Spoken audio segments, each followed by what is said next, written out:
All right, today we are jumping right into a huge, timeless question that comes straight from the Bhagavad Gita.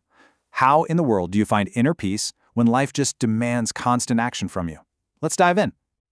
In today's world, you could frame this as the ultimate battle between hustle culture on one side and quiet quitting on the other. It's this constant pull, isn't it, between engaging with the world, building things, having an impact, and this deep, deep desire to just stop, to get a break from it all. And it feels like such a modern problem, but what we're about to see is that this dilemma is truly ancient. And this entire conversation gets kicked off by a warrior, of all people, a guy named Arjuna. Picture this. He's on a massive battlefield, moments away from the fight of his life, and he's completely paralyzed by this exact paradox. He's a man of action, but at the one moment that demands it most, he's totally frozen. And you can't really blame him for being confused. Imagine your mentor, Krishna, tells you that all the work you do is supposed to lead to knowledge. But then, in the next breath, he's saying, okay, now get up and fight. So Arjuna just cuts to the chase and asks this brilliant question. So, what's the deal? Do I drop my weapons and become a philosopher, or do I do my duty and fight with devotion? Just tell me, Krishna, which one is actually better? So what does Krishna say? Well, he doesn't give a simple, do this, not that answer. Instead, he lays out two totally distinct spiritual paths, two different approaches to solving this fundamental problem and reaching that ultimate goal of peace. So, on one hand, you have what's called Sankhya Yoga. Think of this as the path of knowledge, of renunciation. It's about stepping back, studying the world, and realizing its temporary nature. And then, on the other hand, you've got Karma Yoga. This is the path of action, where you get to the exact same goal, but you do it through your work, not by running away from it. Let's look a little closer at this path of renunciation, Sankhya. This is a super intellectual journey. We're talking about philosophically picking apart reality until you can see past all the illusions. And the Gita is really clear about this. This path is long, it's difficult, it can be kind of dry, and it often takes many, many lifetimes to pull off. But then you've got Karma Yoga, and it's a completely different vibe. The secret here isn't to give up your work, but to give up being attached to the results of your work. You still do everything you need to do. You do it with total excellence, but you offer up the outcome to something bigger than yourself. And this path, it's described as way faster, more direct, and actually blissful and satisfying.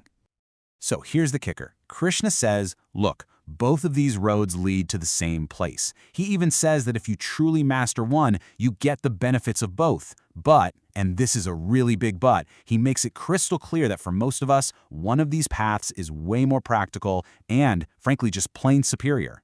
So why? Why is the path of action considered better? This is where Krishna gives his definitive verdict, and his reasoning is a total game changer, especially for anyone who feels that constant tug-of-war between their duties in the world and their spiritual life. So at its heart, Karma Yoga is really the art of skillful action. It's not so much about what you're doing, it's all about the consciousness you bring while you're doing it. It means you work with total focus, total devotion, but you mentally let go of the outcome. You free yourself from all that anxiety about whether you'll succeed or fail. And the difference he describes is just stark. Krishna says that just trying to renounce everything without any devotion doesn't make a person happy. In fact, he calls it a troublesome path.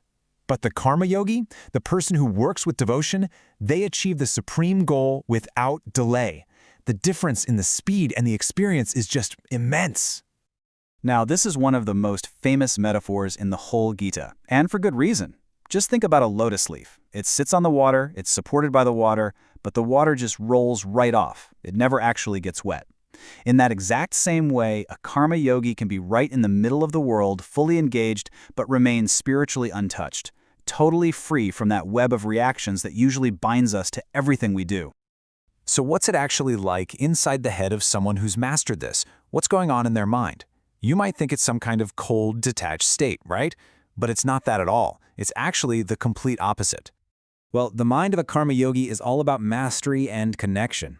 They've learned to control their own mind and senses, so they aren't just pushed around by every little urge, and they don't become distant or aloof. No, the text says they are dear to everyone, and everyone is dear to them. Why? Because their whole life is dedicated to the well-being of every living creature. And there's this deep humility, this understanding that they're not the ultimate reason for their own success. And a huge part of this consciousness is something the Gita calls equal vision. A person with this vision sees the same essential self, the same spiritual spark inside every living being. It doesn't matter if it's a brilliant scholar, a cow, an elephant, or a dog. They've learned to look past the temporary outer body, the dress, you could say, and see that same eternal soul within each one. Now, this is super important to get right. This does not mean they treat a tiger the same way they treat a human being. Of course not. This is an internal vision, not a script for external behavior. And this way of seeing things is the actual foundation for real compassion, because you realize on the deepest level that we're all part of the same spiritual family. So all of this brings us to the climax of the chapter. After laying out the path of action and the mindset of a yogi, Krishna gives a super clear three-part formula for how to get unshakable, lasting peace. And here's the secret he reveals. Ultimate peace isn't just a side effect of acting in a certain way or giving things up. It comes from a very specific, very profound understanding of how the universe is actually put together. The knowledge itself is the key.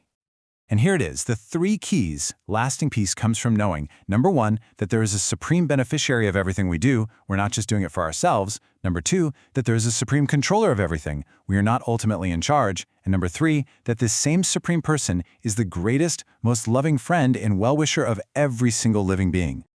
And that's the promise. Krishna states it directly. A person who really understands these 3 truths, who sees him as that ultimate enjoyer, the controller, and the best friend, that person finally gets real peace from all the anxieties and miseries of life. That's the formula. So in the end, the Gita totally flips the script. It presents our actions not as some chain that ties us down, but as a ladder. A ladder we can use to climb to a much higher consciousness.